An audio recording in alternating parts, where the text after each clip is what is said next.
বন্ধুরা কেমন আছেন আপনারা সবাই? দেখুন চলে এসেছি নতুন একখানা ভিডিও নিয়ে। দেখুন এই বাড়িতে আমি থাকবো এবার থেকে, কিন্তু বর্ষাকাল সামনে, বর্ষা, হ্যাঁ। তো এক্ষুনি দেখুন চারদিকের কি অবস্থা হয়েছে। হ্যাঁ মানে কি বলবো, কিছু বলার নেই। চারদিকে এক্ষুনি যদি এত জল জমে গেছে, আর পুরো যেহেতু পুরো ফাঁকা জায়গা, বুঝতেই পারছেন আপনারা। দেখুন পুরো ফাঁকা জায়গা, চারদিকে জল, তার মাঝখানে দাঁড়িয়ে থাকবো আমি।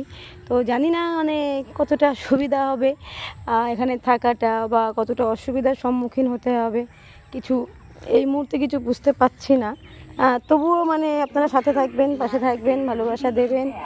আর আমি এই জায়গাতে, এই বাড়িটাতে, বুঝতে পারছেন, মানে অনেক কষ্টের বাড়ি। হ্যাঁ মানে শত্রু অনেক কথাই বলে, যারা শত্রু তারা বলে এ বানিয়ে দিয়েছে, ও বানিয়ে দিয়েছে, সে বানিয়ে দিয়েছে। তবে বাস্তব বাংলায় কথা, আজকাল কেউ কাউকে বিনা স্বার্থে 1 টাকা দেয় না, ঠিক আছে? সে স্বামী হোক, ভাই হোক, বাপ হোক, মা হোক। তো সেখানে অন্য কেউ বানিয়ে দেবে, অন্য কেউ আপনাকে হেল্প করবে, আপনাকে করে দেবে, এগুলো মানে বলার মতো গাধা বোধহয় পৃথিবীতে খুবই কম আছে। যারা গাধা হবে একমাত্র তারাই বলবে। বাকি মানে প্রত্যেকেই জানেন যে এখন পরিশ্রম করে টাকা ইনকাম করতে গেলে মানুষের নিঃশ্বাস বেরিয়ে যায়, মানে মানুষের জীবন শেষ হয়ে যায়, মানুষ মানে পাগল হয়ে যায়। তো সেখানে কেউ কাউকে ফ্রিতে এমন একটা ঘর বানিয়ে দেবেই দেখেন। মানে কিছু লোক আছে যাদের কমেন্ট হয় যে তারা আমাকে এই ঘরটা কেউ বানিয়ে দিয়েছে। তো আমার মনে হয় না এত গাধা, এত মূর্খ পৃথিবীতে কেউ আছে।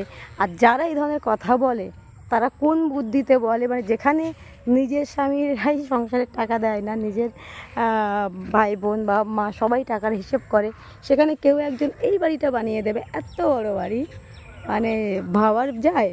বলেন, ভাবা যায়? এরকম কথাবার্তা যারা বলে, আপনারা বলেন তাদেরকে কি কমেন্ট করব? আপনারাই বলবেন, আপনারা যা বলবেন সেই হিসাবে যাবে। তো যাই হোক, বর্ষাকালে এখানে থাকবো, তো দেখা যাক কি হয়। আশা করি আপনারা সাথে আছেন, দেখতে থাকবেন পুরো ভিডিও। আর আমার লাইফস্টাইল পুরোটাই দেখাবো এই জঙ্গলের মাঝখানে। তো বন্ধুরা সবাই সাথে থাকবেন, অনেক অনেক ভালোবাসা দেবেন। আপনাদেরকে অনেক অনেক ধন্যবাদ যারা আমার ভিডিও দেখেন। Thank you.